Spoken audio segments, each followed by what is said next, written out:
ഇവാഞ്ചലിയും അനുദിന സുവിശേഷ വിചിന്തനം. പെസഹ അഷ്ടദിനങ്ങൾ വെള്ളിയാഴ്ച. വിശുദ്ധ യോഹന്നാൻ എഴുതിയ സുവിശേഷം അധ്യായം 21 വാക്യങ്ങൾ 1 മുതൽ 14 വരെ. ക്രിസ്തുവിൽ സ്നേഹം നിറഞ്ഞവരെ, തിബേരിയസ് കടലിൽ മത്സ്യബന്ധനം നടത്തിയിരുന്ന ശിഷ്യന്മാർക്ക് കർത്താവ് പ്രത്യക്ഷപ്പെടുന്ന വചനഭാഗമാണ് നമ്മൾ വായിച്ചു കേൾക്കുക, ധ്യാനിക്കുക. കഴിഞ്ഞ ദിവസങ്ങളിൽ കർത്താവ് ശിഷ്യന്മാർക്ക് പ്രത്യക്ഷപ്പെടുമ്പോൾ ശിഷ്യന്മാർ ഒരുപക്ഷെ അത്താഴം ഒരുക്കി വച്ചിട്ടുണ്ടാവും, അഥവാ സാബത്ത് ദിവസം പ്രാർത്ഥിക്കുന്ന സമയവുമായിരിക്കും.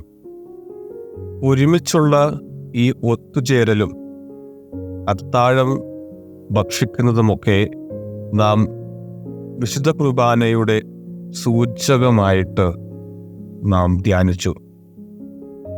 എന്നാൽ ഇന്നത്തെ സുവിശേഷത്തിൽ കർത്താവ് തൻ്റെ ശിഷ്യർക്ക് പ്രത്യക്ഷപ്പെടുന്നത് ഒരു കടൽ തീരത്താണ്. ശിഷ്യന്മാർ തിബേരിയസ് കടലിൽ മത്സ്യം പിടിക്കുവാനായിട്ട് പോയ സമയത്താണ് കർത്താവ് പ്രത്യക്ഷപ്പെടുന്നത്. മത്സ്യബന്ധനം ശിഷ്യന്മാരുടെ തൊഴിൽ മേഖലയാണ്.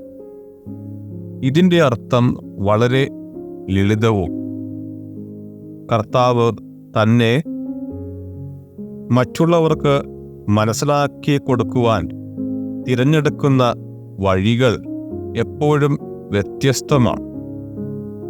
ഈ വഴികൾ ഒരുപക്ഷെ നമ്മുടെ ദൈനംദിന ജോലികളിൽ നാം വ്യാപൃതരായിരിക്കുന്ന സമയത്തായിരിക്കാം. അതിനാൽ ക്രിസ്തുനാഥൻ വിശുദ്ധ കുർബാനയിലുള്ള സജീവമായ പങ്കാളിത്തവും സാന്നിധ്യവും മാത്രമല്ല, നമ്മുടെ ജീവിത മേഖലകളിൽ പോലും കർത്താവിൻ്റെ സാന്നിധ്യം തിരിച്ചറിയുവാൻ നമുക്ക് കഴിയണം. എന്നെ കേൾക്കുന്ന ഓരോ ദൈവപൈതലിനും ക്രിസ്തുവിൻ്റെ ഇടപെടൽ വ്യത്യസ്തമായിരിക്കും. രാത്രി മുഴുവൻ വല വീശിയിട്ടും അവർക്ക് ഒന്നും കിട്ടിയില്ല. കർത്താവ് അവരോട് പറയുന്നു, വലതുഭാഗത്ത് വല എറിയുക. ശിഷ്യന്മാർ കർത്താവിൻ്റെ കൽപ്പന അനുസരിച്ച് വലതുഭാഗത്ത് വല എറിയുന്നു. അവർക്ക് വല നിറയെ മത്സ്യങ്ങൾ കിട്ടി. വല നിറയെ മത്സ്യങ്ങൾ ലഭിച്ചു എന്നത് നമ്മുടെ കഴിവുകളുമായി നമുക്ക് താരതമ്യം ചെയ്യാൻ സാധിക്കും. നമുക്ക് നിരവധി കഴിവുകളുണ്ട്. വലയിൽ കുടുങ്ങിയത് നിരവധി മത്സ്യങ്ങളാണ്. ഈ മത്സ്യങ്ങൾ പല ഗണത്തിൽ പെടുന്നവയുമാണ്. ഈ മത്സ്യം കണക്കെ നമുക്കും നിരവധി കഴിവുകളുണ്ട്.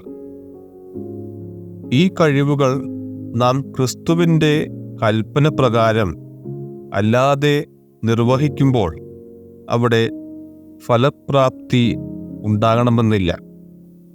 നാം നമ്മുടെ ജീവിതത്തിൽ ഏതെങ്കിലുമൊക്കെ പദ്ധതി രൂപകൽപ്പന ചെയ്യുമ്പോൾ നമുക്ക് നമ്മളോട് തന്നെ ചോദിക്കുവാൻ 2 ചോദ്യങ്ങൾ എപ്പോഴും മനസ്സിലുണ്ടായിരിക്കട്ടെ. ഒന്നാമതായിട്ട്, ദൈവമേ, നീ എന്നിൽ നിന്നും എന്താണ് ചെയ്യുവാനായിട്ട് ആഗ്രഹിക്കുന്നത്?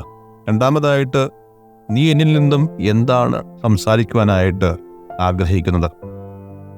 ശിഷ്യന്മാർക്ക് വല നിറയെ മത്സ്യം ലഭിച്ചപ്പോൾ അവർ ക്രിസ്തുവിനെ തിരിച്ചറിഞ്ഞു.